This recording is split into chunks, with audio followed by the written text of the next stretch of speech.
We will make Earth our home once again. Cheers go up from the crowd as the Vice Chancellor's words ring across the square. I stand in the front of the stage, scanning the crowd, my back to Vice Chancellor Shurton Lee. Camera and microphone drones hover in the air near the stage, recording and projecting the speech to remote speakers and screens across the large area. There are thousands of people in the crowd, most of them holding signs in support of Lee and his agenda to have humans repopulate Earth after so many years. High above, in the compound's ceiling, air scrubbers and moisture catchers do their work to keep the colony livable. Personally, I think it's the blue skies people miss. Even though no one alive has ever actually seen a genuine blue sky. Sure, there are screens that approximate what we would have lived under on Earth, but it's not the same. I think the urge to live out in the open is part of our DNA. It's hardwired into us, just like our amazing capacity for both violence and kindness. It's part of us, human nature. We will once again live on the wild plains and in the mountains. Shurton Lee exclaims when the cheers die down. We will breathe fresh air and enjoy majestic views. Cheers go up again. The crowd is into it. Movement catches my eye from the back of the crowd. It's another camera drone, flying up and over the heads and upraised hands of the crowd. Someone's late to the party, I think, as I watch the black and silver drone for a moment.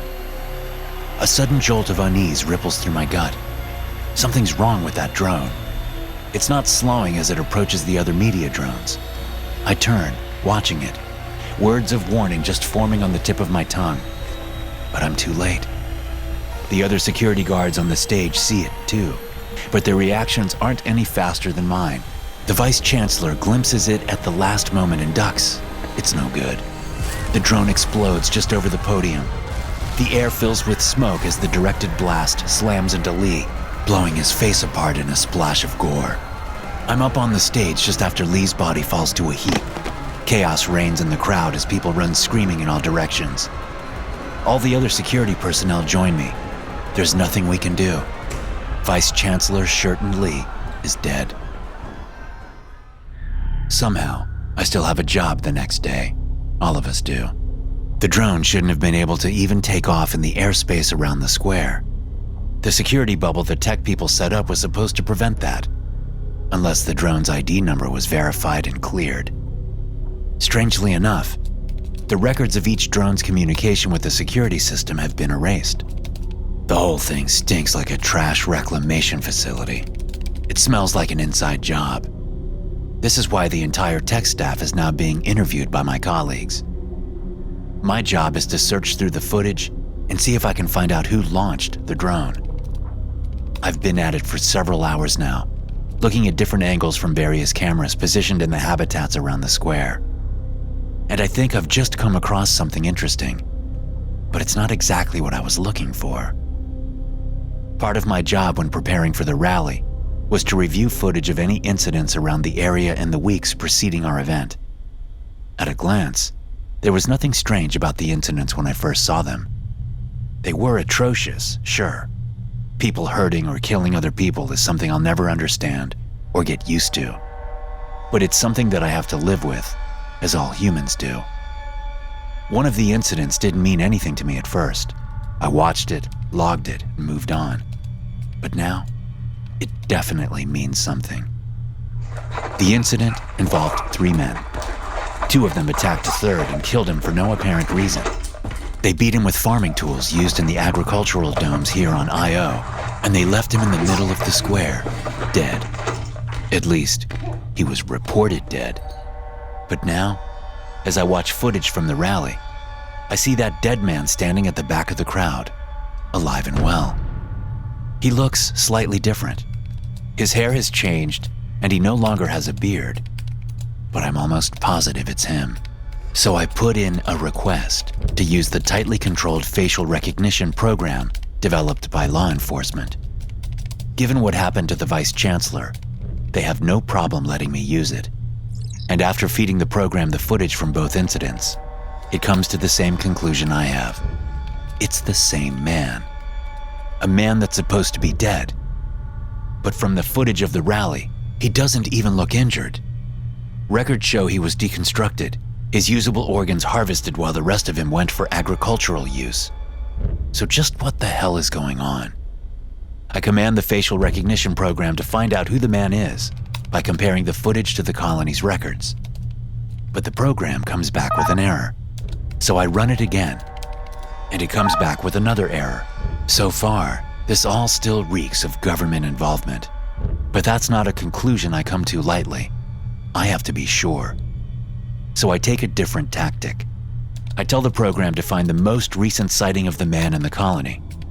It could take a while because it has to search footage from every single camera in the place. That's a lot of cameras and a lot of faces. So I set it to run and step out for lunch. When I come back an hour later, it has a hit. But it's not what I expected at all. On my screen is the latest footage the program found of the man.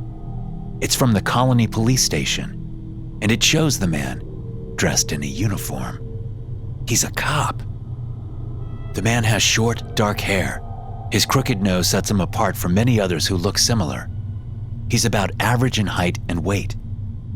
I've been following him since he left the police station 10 minutes ago. He's wearing street clothes now. I guess he's off shift. I had to get into a light rail car with him, but the cars are long and I don't think he noticed me. We've exited the rail car and are walking through the streets of the Hera district of the Io colony.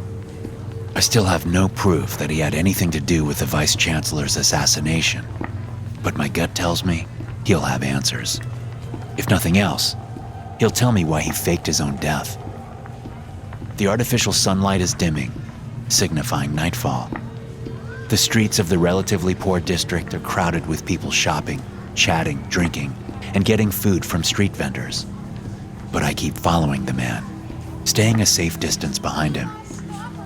He turns off the main thoroughfare and into a thin alleyway between two buildings made from the silicate rock that covers most of the Jovian moon's surface. The vast majority of the colony's buildings are made of silicate rock, although some are made from a special composite material similar to plastic made in the late 22nd century.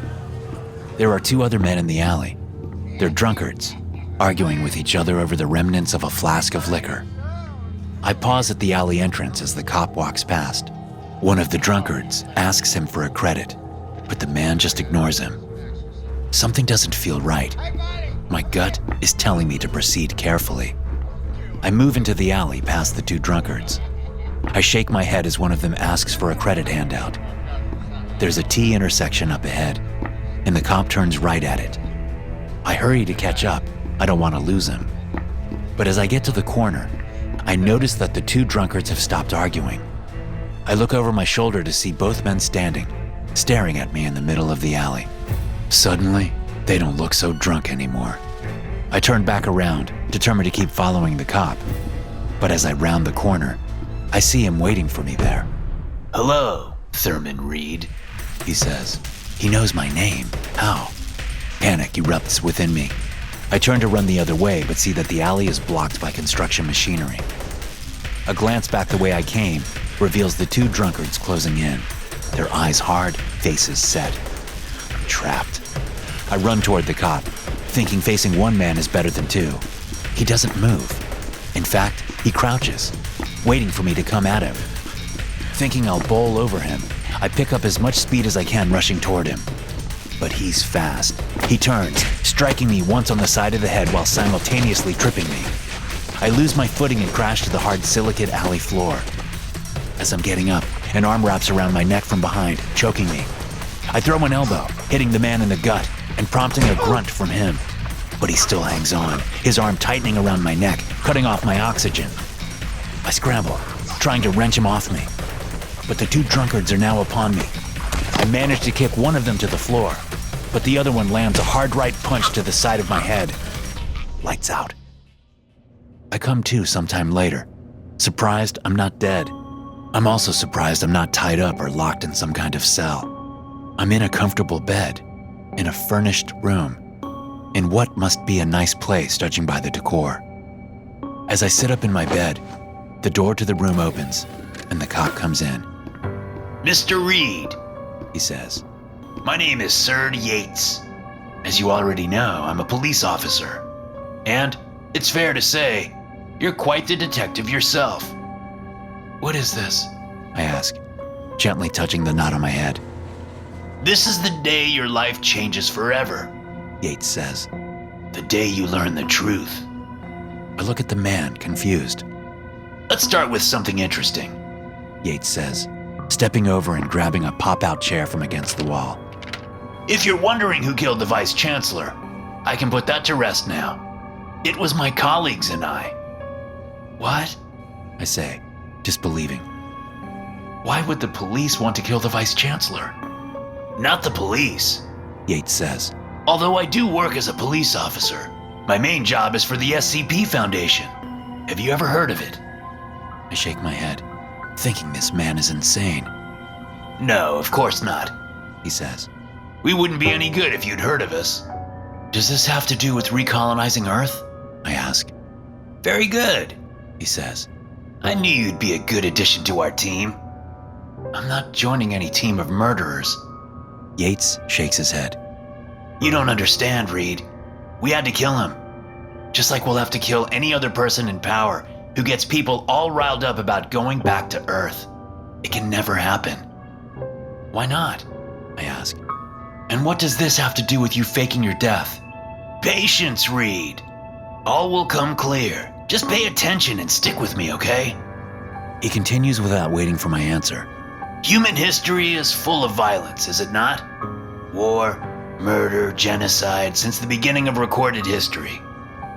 But if you remember your history programs, you'll know that violence dropped significantly when we left Earth, right? Yes, it dropped somewhat. At first, anyway. I say, growing more interested in the conversation. Right. And the history programs attribute that to the need for survival when getting used to living in colonies in space. But then once people settled in, the violence began again, correct? I nod. I'm following him so far. Good, Yates says. But the history programs are wrong, because we want them to be wrong. The truth is, we found that there's an airborne pathogen endemic to Earth's atmosphere that alters human brain chemistry. It reduces our natural capacity for empathy. And despite years and years of research, we never found a way to counter it. Yates pauses, letting what he's just told me to hang in the air. Wait, so you're saying that an airborne pathogen on Earth made us violent? That's right, Reed. Exactly right.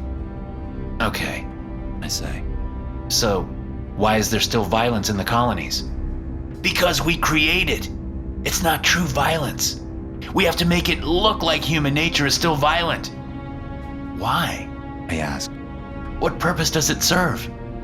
It protects us, Yates says. Humans may not be naturally violent, but there are many, many entities out there that are. And much of what we do at the SCP Foundation is find ways to fight violence with violence. Plus, telling everyone the truth before we left Earth would never have worked. It would have simply created more problems. Those who depended on violence to maintain their power would have denied it outright. And those who believed it would no doubt have fought wars to get humans off Earth. It would have been a disaster. It might have even ended humanity altogether. I stare at Yates, my mouth hanging open. I recall the lessons from school, going over the implications of what I've just been told. So, I say, the infertility disease was made up to get humans to leave Earth? Yes. The Foundation designed a reversible infertility disease that was distributed to certain corners of the globe to get things rolling. Once humans were out of the Earth's atmosphere, they could reproduce again. Good God, I say. So the whole thing where you got killed by those two men beating you, that was faked for the sake of maintaining the lie? That's right. We use people who have died of natural causes to indicate violence as well. And we cooked the books, making it seem like there are more deaths because of violence than there actually are, which is virtually none. So the only violence is that propagated by this SCP Foundation? I ask. I guess you could put it that way, yes. But most of it is fake, don't forget that. But not the Vice Chancellor's assassination, right? No, that was real. It had to be done. If we told everyone the truth now, the Foundation would be dismantled, and there would be nothing to protect humanity from all those forces that would do us harm. I think about this for several long moments, weighing the implications in my mind. All the news stories about murders and assaults are lies. My whole view of humanity is suddenly turned on its head. But that's a good thing, right? Humanity is inherently good. So if that's the case, whatever the SCP Foundation does to protect us is only done because it has to be. Is the occasional murder of a fanatical, Earth-centric politician worth it to protect the rest of humanity? Do the lies told to the masses justify themselves? Can a shadowy organization with as much power as this Foundation be trusted to put humanity's best interests first? I don't know, but I guess it's time to find out. Tell me about these entities that wish to do us harm, I say. Yates smiles. Okay. SCP-4266 is an as-yet unknown anomalous vector present exclusively on the planet Earth that causes lowered levels of empathy between sapient life. This vector is believed to be a compulsion effect responsible for virtually all historical violence between humans. The effects of SCP-4266 were first discovered in 2080, 5 years after the first successful Martian colony was established.